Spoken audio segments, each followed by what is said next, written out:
Hello everyone, आज के इस वीडियो में हम पढ़ने वाले हैं क्लास 10th साइंस के संपूर्ण किताब के जो सबसे महत्वपूर्ण बहुविकल्पीय प्रश्न को आज के इस वीडियो में हम देखेंगे, जो आपके बोर्ड एग्जाम 2024 में पूछने के बहुत ज़्यादा चांसेस हैं। अब मैं केवल उन्हीं बहुविकल्पीय प्रश्नों को आज के इस वीडियो में बताऊंगा जो आपके प्रीवियस ईयर जो बोर्ड एग्जाम है उसमें पूछा गया है। ठीक है, तो इसीलिए ये रिपीटेड सभी क्वेश्चन रहेंगे जो आपके बोर्ड एग्जाम में पूछे गए हैं, बिल्कुल आपको तैयार कर लेना है। देखिए, और ये इसका पार्ट 1 है।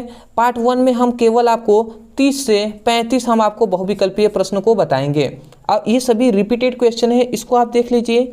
उसके बाद हम साइंस में 3 पार्ट में है ना, एक है फिजिक्स, केमिस्ट्री और बायोलॉजी। तो एक हम फिजिक्स के लिए 30 हम महत्वपूर्ण बहुविकल्पीय प्रश्न को लाएंगे, 30 हम जो केमिस्ट्री के लिए और 30 बायोलॉजी के लिए, तो उनको भी आपको तैयार कर लेना है। और यदि सभी को आप तैयार कर लेते हैं, बोर्ड एग्जाम में फिक्स है कि आपके बहुविकल्पीय प्रश्न एक भी नहीं छूटेंगे। अब 20 नंबर आपको तो फिक्स है, मिल जाएंगे। तो देखिए, यहाँ पर हमारा सबसे पहला क्वेश्चन क्या है, चलिए हम इसको थोड़ा सा यहाँ से समझते हैं।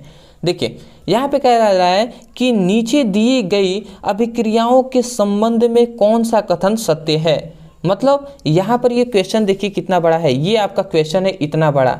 अब यहाँ पे कहा जा रहा है कि नीचे दी गई अभिक्रियाओं के संबंध में कौन सा कथन सत्य है। और यहाँ पे आपको एक अभिक्रिया दिया है जो कह रहा है कि PbO जो है सॉलिड है, कार्बन जो है सॉलिड है, और ये दोनों अभिक्रिया करके Pb बनाते हैं जो सॉलिड है, और कार्बन डाइऑक्साइड बनाते हैं जो गैस है। तो ये एक क्या दिया है, अभिक्रिया दिया है। अब इसमें आपको कहा जा रहा है कि जो शीशा है, Pb क्या है, लेड है, मतलब शीशा, तो शीशा अपचयित हो रहा है। शीशा जो है अपचयित हो रहा है। अपचयित का मतलब होता है, अपचयित का मतलब क्या होता है कि ऑक्सीजन का वियोग होना। तो देख रहे हैं यहाँ पे ऑक्सीजन है, पर क्या देखिए यहाँ पे लेड, शीशा के साथ ऑक्सीजन है नहीं, है ना, तो अपचयित हो रहा है। तो ये ऑप्शन तो सही है। दूसरा कह रहा है कि कार्बन डाइऑक्साइड उपचयित हो रहा है। मतलब कहा जा रहा है कि कार्बन डाइऑक्साइड में ऑक्सीजन, उपचयित का मतलब होता है कि ऑक्सीजन का संयोग, उपचयित कहे या ऑक्सीकरण कहे, दोनों बात एक ही होता है। तो देखिए यहाँ पे क्या जा रहा है, उपचयित होता है, मतलब क्या है, कार्बन डाइऑक्साइड के साथ क्या है, उपचयित हो रहा है, मतलब ऑक्सीजन जुड़ रहा है। तो देखिए कार्बन है ना, तो कार्बन के साथ ऑक्सीजन जुड़ गया है, तो मतलब इसका मतलब कि ऑक्सीजन जुड़ा हुआ है इसमें, तो उपचयित हो रहा है। तीसरा ऑप्शन है कि कार्बन अपचयित हो रहा है, और चौथा है लेड ऑक्साइड अपचयित हो रहा है।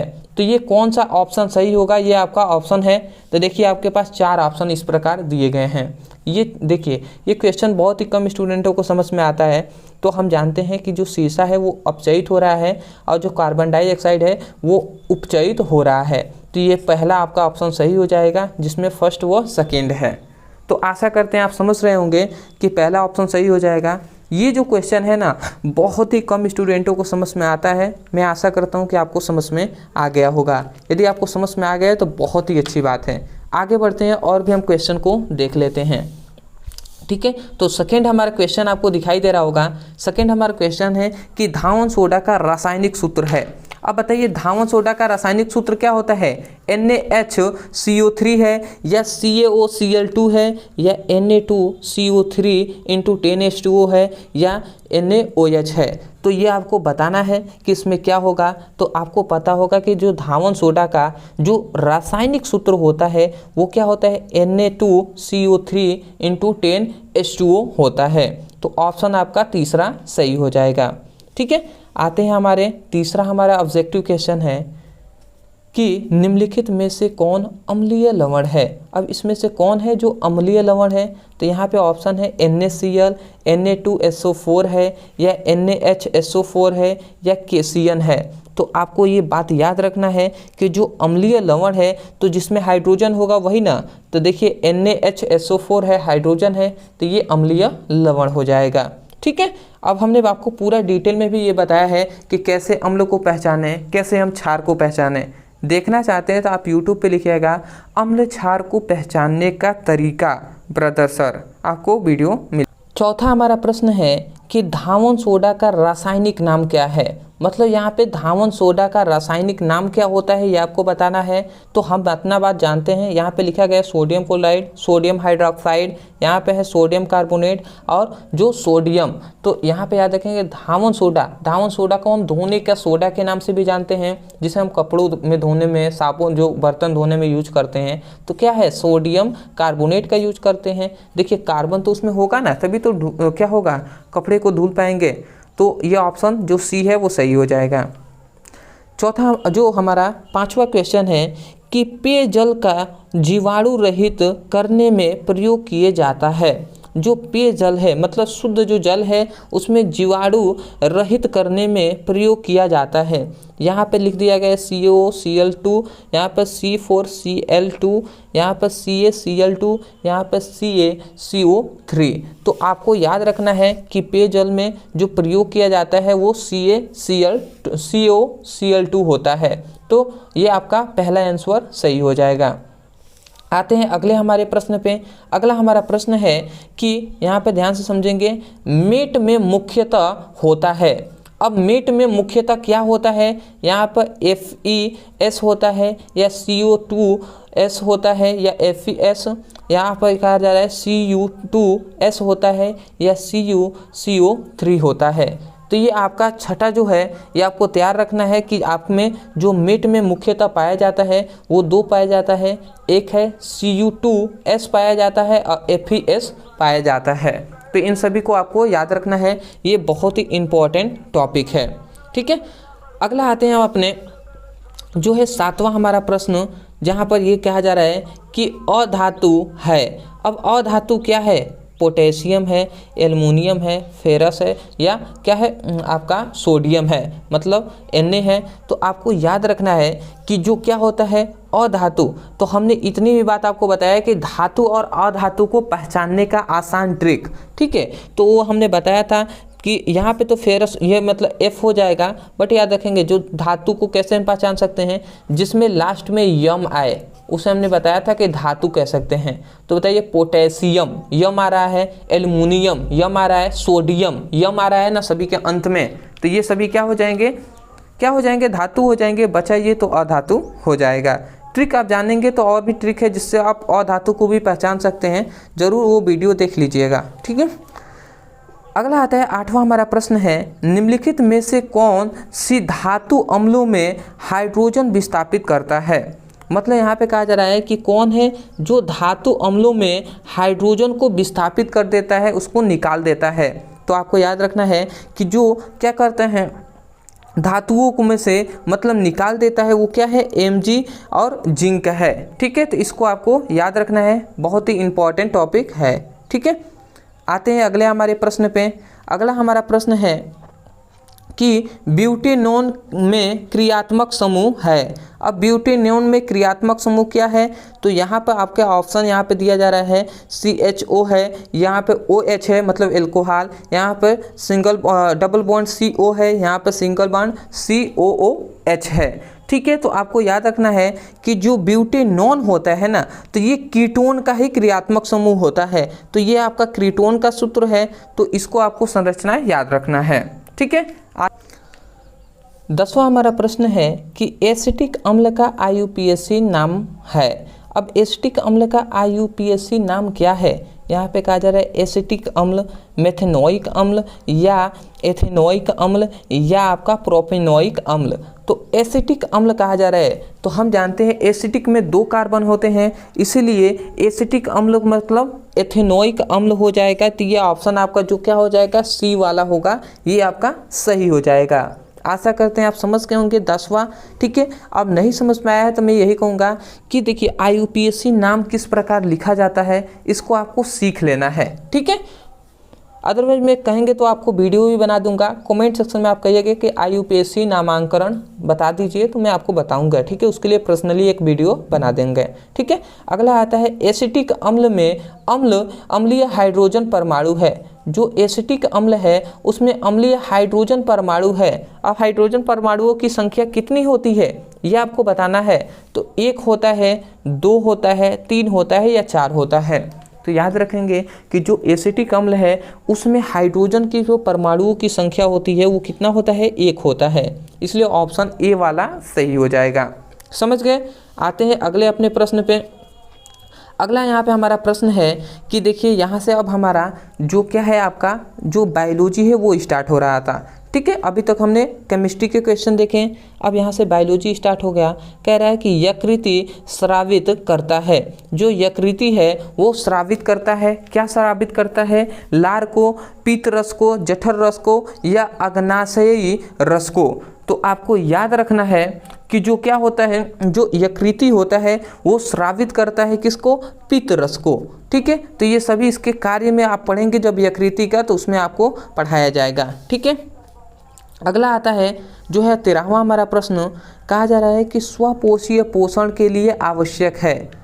मतलब कहा जाएगा क्या, जो स्वपोषीय पोषण होता है, पोषण के बहुत सारे प्रकार होते हैं तो उसमें हमने बताया है, तो स्वपोषीय पोषण के लिए आवश्यक है। अब क्या आवश्यक है, कार्बन डाइऑक्साइड और जल है, या सूर्य का प्रकाश है, या क्लोरोफिल है, या उपरोक्त सभी। तो मैं आपको बता दूं, स्वपोषीय पोषण के लिए कार्बन डाइऑक्साइड भी ज़रूरत है, जल की भी ज़रूरत है, सूर्य की प्रकाश तो बिल्कुल चाहिए, और क्लोरोफिल भी ज़रूर चाहिए। ठीक है, तो इसका मतलब उपरोक्त सही जो ऑप्शन है वो सही हो जाएगा, डी ऑप्शन सही होगा। समझ गए। तो आते हैं अगले अपने प्रश्न पे। अगला हमारा प्रश्न आपको दिखाई दे रहा होगा कि पादप में जाइलम उत्तरदायी होता है। जो पादप होते हैं मतलब पेड़ पौधे होते हैं उसमें जाइलम उत्तरदायी होता है। जाइलम का कार्य होता है, अब क्या कार्य होता है, जल का दहन करना, अमीनो अम्ल या भोजन का वाहक या ऑक्सीजन का वाहन। ठीक है, तो आपको याद रखना है कि जो क्या होता है, पादप में जलों का दहन जो होता है वही जाइलम का कार्य होता है, उत्तरदायी होता है। आशा करते हैं समझ गए होंगे। अगला आता है हमारा जो है 15वां क्वेश्चन। देखिए 15वां बहुत इंपॉर्टेंट है। यहाँ पे कहा जा रहा है कि मनुष्य में वक्र एक तंत्र का भाग होता है जो संबंधित है। अब ये जो वक्र है वो किस तंत्र के संबंध में है, पोषण से, उत्सर्जन से, श्वसन से या परिवहन से। तो ये भी बात आपको याद रखना है बिल्कुल कि जो क्या होता है, ये जो वक्र होता है ये उत्सर्जन जो तंत्र होता है उससे संबंधित होता है। तो ये उत्सर्जन है, तो ये आपका बी ऑप्शन सही हो जाएगा। तो इन सभी को आपको नोट्स में लिखते हुए चलना है। ये आपके सभी क्या है, भी आई है। ठीक है, भी आई है, मोस्ट इंपॉर्टेंट टॉपिक है, तो बिल्कुल भी आपको इन सभी को तैयार कर लेना है। ठीक है, आते हैं अगले प्रश्न। 16वां हमारा प्रश्न है कि कोशिकीय प्रक्रमों में ऊर्जा मुद्रा है। मतलब यहाँ पे कहा जा रहा है कि कोशिकीय प्रक्रमों में ऊर्जा मुद्रा है, ऊर्जा मुद्रा है। अब यहाँ पे क्वेश्चन है माइक्रोकांड्रिया, ग्लूकोज या एटीपी या पाइरूवेट। तो आपको याद रखना है कि जो कोशिकीय प्रक्रम में जो ऊर्जा जो मुद्रा होती है वो एटीपी होता है। तो ऑप्शन जो सी होगा वो आपका सही हो जाएगा। ठीक है, अगला आते हैं 17वें हमारे प्रश्न पे कि मस्तिष्क उत्तरदायी है। अब जो मस्तिष्क होता है वो उत्तरदायी होता है किसके लिए, सोचने के लिए, ठीक है, हृदय स्पंदन के लिए, शरीर संतुलन बनाने के लिए या उपरोक्त सभी। तो ये तो बात आप जानते हैं कि मस्तिष्क से ही सब कुछ नियंत्रण होता है। तो देखिए यहाँ पे सोचने के लिए तो मस्तिष्क चाहिए ही, हृदय स्पंदन के लिए भी मस्तिष्क चाहिए, ठीक है, शरीर संतुलन बनाने के लिए, शरीर संतुलित रहे, सब कुछ सही से काम करे, उसके लिए भी मस्तिष्क की आवश्यकता होती है, और उपरोक्त सभी मतलब सभी। तो ये जो ऑप्शन डी है वो सही हो जाएगा। समझ पा रहे हैं। ठीक है, आते हैं अगले अपने प्रश्न पे। देखिए हमारा 18वां यहाँ पे प्रश्न है कि 18वां प्रश्न है कि दो तंत्रिका कोशिका के मध्य खाली स्थान को कहते हैं। मतलब ये जो दो तंत्रिका कोशिकाओं के मध्य जो खाली स्थान होता है उसको हम क्या कहते हैं। यहाँ पे कहा जा रहा है कि ध्रुमिका कहते हैं, एक्सान कहते हैं, सिनपेंस कहते हैं या आवेग कहते हैं। तो ये आपको याद रखना है कि जो क्या कहते हैं इसको सिनपेस कहते हैं। तो इसको आपको याद रखना है। 18वां क्वेश्चन का जो आंसर होगा वो सी सही हो जाएगा। ठीक है, आते हैं 19वें अपने प्रश्न पे। 19वां हमारे यहाँ पे प्रश्न है कि निम्नलिखित में से कौन सा पादप हार्मोन्स है। मतलब यहाँ पे कहा जा रहा है कि पौधों वाला हार्मोन्स यहाँ पे कौन सा है, तो ऑप्शन आपको 4 दिए गए हैं। ठीक है, तो ये आपको याद रखना है। पहला है इंसुलिन है, या एस्ट्रोजन है, या थायरोक्सिन है, या साइटोकाइनिन है। तो आपको याद रखना है कि जो पादप हार्मोन्स जो होते हैं ना, वो साइटोकाइनिन होते हैं। तो ऑप्शन जो आपका डी है वो सही हो जाएगा। समझ गए। आते हैं अपने 20वें हमारे प्रश्न पे। 20वां हमारा प्रश्न है कि कहा जा रहा है कि परागकोश में होते हैं। अब परागकोश में क्या होते हैं? बाह्यदल होते हैं, अडप होते हैं, अंडाशय होते हैं, या परागकण होते हैं। तो याद रखने हैं परागकोश में क्या होते हैं आपके, तो परागकोश में क्या होते हैं? परागकण होते हैं। परागकोश में क्या होते हैं? तो परागकण होते हैं। तो यह ऑप्शन जो आपका डी है वो सही हो जाएगा। ठीक है, और निश्चिंत रहना है। इन सभी को क्वेश्चन तो आपने जान ही लिया। इन सभी का आपको पीडीएफ नोट्स हमारे टेलीग्राम चैनल पे मिल जाएगा। निश्चिंत रहना है। टेलीग्राम पे जाइएगा, आप सर्च कीजिएगा केवल ब्रदर सर, इतना सर्च करेंगे हमारे चैनल आ जाएगा। चैनल से ज्वाइन होकर पूरे आपको 22वां हमारा प्रश्न है कि मेंडल ने अपना प्रयोग किस पौधे पर किया था। 22वां बहुत ही इंपॉर्टेंट प्रश्न है कि जो मेंडल ने अपना प्रयोग किया था वो किस पौधे पर किया था। तो ये तो हमें याद है ना, टमाटर के बीज पर किया था। तो ये आपका ऑप्शन बी ही सही हो जाएगा। ठीक है, मटर, सॉरी टमाटर नहीं, मटर के बीज पर किए थे उन्होंने। ठीक है, तो ये आपका सही हो जाएगा। अगला आता है जो है 23वां हमारा प्रश्न है कि मुकुलन पाया जाता है। अब मुकुलन किस में पाया जाता है, तो ये भी बात आपको निश्चिंत होकर याद कर लेना है कि हाइड्रा में क्या पाए जाते हैं? मुकुलन पाया जाता है। तो ऑप्शन जो क्या है सी है वो बिल्कुल सही हो जाएगा। इन सभी को आपको बिल्कुल तैयार कर लेना है। ठीक है, आते हैं अपने अगले प्रश्न पे। अगला हमारा प्रश्न है जो आपको दिखाई दे रहा है, निम्नलिखित में से शुद्ध गोल बीजों को प्रकट करता है। मतलब शुद्ध जो गोल बीज होते हैं, शुद्ध गोल बीज वो प्रकट करते हैं। अब किसको प्रकट करते हैं? टीटी को, या टीटी को, या टीटी को, या आरटी को। तो आपको याद रखना है कि जो क्या होते हैं, शुद्ध गोल जो बीज होते हैं वो आपको क्या प्रकट करते हैं? वो आर को प्रकट करते हैं। मतलब डी जो ऑप्शन है ये आपका सही हो जाएगा। ठीक है, ये आपको टी इस प्रकार कहेंगे तो समझ में नहीं आएगा। एक स्मॉल टी, एक कैपिटल टी है। ये सभी आपके बायोलॉजी की भाषा है, तो इसको आपको याद रखना है फिलहाल अभी के लिए। ठीक है, आते हैं अपने, देखिए यहाँ से अब हमारा जो क्वेश्चन स्टार्ट हो रहा है। ये आपको जो क्वेश्चन आपको दिखाई दे रहा है ये है आपके जो फिजिक्स का क्वेश्चन। तो यहाँ से अब फिजिक्स हमारा जो बायोलॉजी था वो कंप्लीट हो गया। अब हम देखेंगे फिजिक्स के जो क्वेश्चन, जो बहुविकल्पीय प्रश्न जो आपके बोर्ड एग्जाम में बार बार रिपीटेड हुए हैं। तो पहला क्वेश्चन है कि किसी गोलीय दर्पण तथा पतले गोलीय लेंसों दोनों की फोकस दूरी 25 सेमी है, तो दर्पण तथा लेंस संभव है। ठीक है, कहा जा रहा है कि फोकस दूरी -25 सेमी है, तो दर्पण तथा लेंस संभवतः है। ठीक है, तो यहाँ पे ऑप्शन है दोनों अवतल लेंस होंगे, दोनों उत्तल लेंस, या अवतल मतलब दर्पण अवतल और उत्तल दोनों होंगे। ठीक है, और ये सभी। तो देखिए हम इतनी बात बेसिक जानते हैं कि 25 सेमी -25 सेमी है, तो इसका मतलब -25 सेमी का मतलब आभासीय प्रतिबिंब बना होगा। ठीक है, तो क्या होता है जब आभासीय प्रतिबिंब किस में बनता है, तो अवतल पे ही तो बनता है ना। तो दोनों लेंस होगा तब भी अवतल, और दर्पण होगा तब भी अवतल। ऑप्शन आपका जो ए होगा वो सही हो जाएगा। समझ गए। ठीक है, आते हैं अगले अपने प्रश्न पे। अगला हमारा प्रश्न है कि समतल दर्पण की फोकस दूरी होती है। अब समतल दर्पण की फोकस दूरी कितनी होती है? 0 होता है, 25 सेमी, अनंत, या -25 होता है। तो आपको ये बात बिल्कुल भी याद रखना है कि समतल दर्पण की जो फोकस दूरी होता है वो तो अनंत पर होता है। ठीक है, ये जब आप प्रतिबिंब बनाएंगे तो आपको समझ में आ जाएगा। ठीक है, आते हैं अगले अपने प्रश्न पे।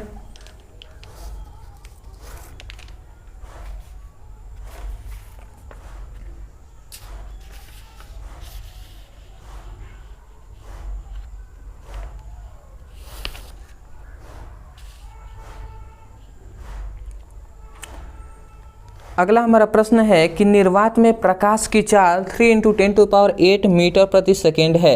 मतलब यहाँ पे जो प्रकाश की आपको जो चाल पूछा जा रहा है वो 3 × 10⁸ मीटर प्रति सेकेंड है, ये आपको बता दिया गया। और कहा जा रहा है कि तो कांच में प्रकाश की चाल क्या होगी, मतलब कांच में प्रकाश की स्पीड क्या होगी, ये आपको बताना है। तो बेसिक बात है, इतना तो हम जानते हैं कि 2 × 10⁸ मीटर प्रति सेकेंड होता है कांच में प्रकाश की चाल। तो ये ऑप्शन जो क्या होगा, डी होगा, वो सही हो जाएगा। ठीक है, आते हैं अपने 28वें प्रश्न पे। यहाँ पे जो प्रश्न है ये आपके लिए बहुत इंपॉर्टेंट है। कहा जा रहा है कि 50 सेमी फोकस दूरी वाले उत्तल लेंसों की क्षमता होगी। ठीक है, समझ पा रहे हैं ये क्वेश्चन। कहा जा रहा है कि 50 सेंटीमीटर में दिया है, फोकस दूरी वाले उत्तल लेंसों की क्षमता होगी। अब ये तो हम जानते हैं कि क्षमता मतलब जो P होता है 1/f होता है, 1/f होता है। ठीक है, यदि मीटर में फोकस दूरी दिया हो तब, और जब सेंटीमीटर में दिया हो तो 100/f होता है। तो ये फॉर्मूले पे हम यूज करें तो 100 हम ऊपर लिख देते हैं, फोकस दूरी है 50, तो 50 दूना 100, मतलब P का मान आ गया क्या, 2 आ जाएगा। ठीक है, तो 2 डायोप्टर प्लस में सही हो जाएगा। आशा करते हैं क्वेश्चन आप समझ गए होंगे, ये बहुत ही इंपॉर्टेंट क्वेश्चन था। अगला हमारा 29वां प्रश्न आता है कि स्वस्थ नेत्र में प्रतिबिंब बनता है। अब स्वस्थ नेत्र में प्रतिबिंब कहाँ पे बनता है, तो ये तो बिल्कुल बात हम जानते हैं कि जो प्रतिबिंब बनता है वो तो रेटिना पर ही बनता है। अब जिसको दोष होता है वो रेटिना से कभी आगे बन जाता है कभी पीछे, तो ये ऑप्शन जो डी है वो सही हो जाएगा। नेत्र की संरचना में पूरा हमने डीप में डिस्कस किया हुआ है। अगला आता है 30वां हमारा प्रश्न है कि चंद्रमा से देखने पर आकाश दिखाई देता है। अब भैया आकाश कैसा दिखाई देगा चंद्रमा से, तो हम जानते हैं कि काला दिखाई देता है। ये सभी हमने जब प्रकाश का अपवर्तन पढ़ाया था तो उसमें हमने डीप में डिस्कस किया हुआ है। ठीक है, तो आते हैं अपने अगले प्रश्न पे। 31वां हमारा प्रश्न है। अब ध्यान से आप समझेंगे, थोड़ा सा जगह कम है इसलिए हमने डायरेक्ट अब लिख दिया है, इनको आप याद कर लेंगे कि प्रतिरोध का मात्रक है। अब प्रतिरोध का मात्रक क्या होता है, तो आपको याद रखना है कि प्रतिरोध का जो मात्रक होता है वो ओम होता है। ऑप्शन हमने 4 नहीं दिया है, याद रखेंगे ओम होता है। ठीक है, अगला आपको याद रखना है 32वां हमारा प्रश्न है कि 1 किलोवाट घंटा में कितना जूल होता है। मतलब यहाँ पे जूल पूछा गया 1 किलोवाट में, तो याद रखेंगे 1 किलोवाट में कितना जूल होता है, तो 3.6 × 10⁶ जूल होता है। समझ गए, 1 किलोवाट घंटा में कितना जूल, तो 3.6 × 10⁶ जूल होता है। तो इतना ऑप्शन जो है वो सही हो जाएगा। आते हैं अगले अपने प्रश्न पे। अगला हमारा प्रश्न है, देखिए ये हमने 4 ऑप्शन भी यहाँ पे दिया है। यहाँ पे कहा जा रहा है कि एक गतिमान आवेशित कण उत्पन्न करता है। ठीक है, क्या केवल चुंबकीय क्षेत्र में क्या करता है, आवेश उत्पन्न करता है, या विद्युत तथा चुंबकीय क्षेत्र दोनों उत्पन्न करता है, या केवल चुंबकीय क्षेत्र उत्पन्न करता है, या कोई नहीं। तो याद रखेंगे एक गतिशील आवेशित जो कण होता है वो वैद्युत क्षेत्र भी उत्पन्न करेगा और चुंबकीय क्षेत्र भी उत्पन्न करता है। तो आशा करते हैं दोस्त कि जो हमने ये सभी इम्पॉर्टेंट केवल बहुविकल्पीय प्रश्नों को इतना हमने बताया, इसको आप ज़रूर नोट्स में लिख लिए होंगे। नहीं लिखे हैं तो टेलीग्राम पे आपको मिल जाएगा, टेलीग्राम से जाकर ले लीजिएगा। दूसरी बात ये है कि देखिए इन सभी का आपको तैयार कर लेना है। इसके बाद चैनल पे नहीं हो तो अभी चैनल को सब्सक्राइब कर दीजिए पहली बात, ठीक है, क्योंकि आगे भी जो भी हम कंटेंट आपके लिए प्रोवाइड कराएंगे वो सब आप ही के लिए है। तो चैनल से सब्सक्राइब किए रहेंगे तो आपको आगे भी मिलते रहेंगे। अब ऐसे ही जुड़े रहिए। शाम को 6:30 बजे और 7 बजे कॉपी पेन लेकर बैठना है। वीडियो आए उससे ध्यान से पढ़िए और अच्छे से पढ़ाई करके नोट्स बनाते हुए चलिए, याद करते हुए चलिए, क्योंकि समय बहुत ही कम है। तो चलिए दोस्तों, आज के लिए इतना ही। मिलते एक नए टॉपिक के साथ, तब तक के लिए धन्यवाद।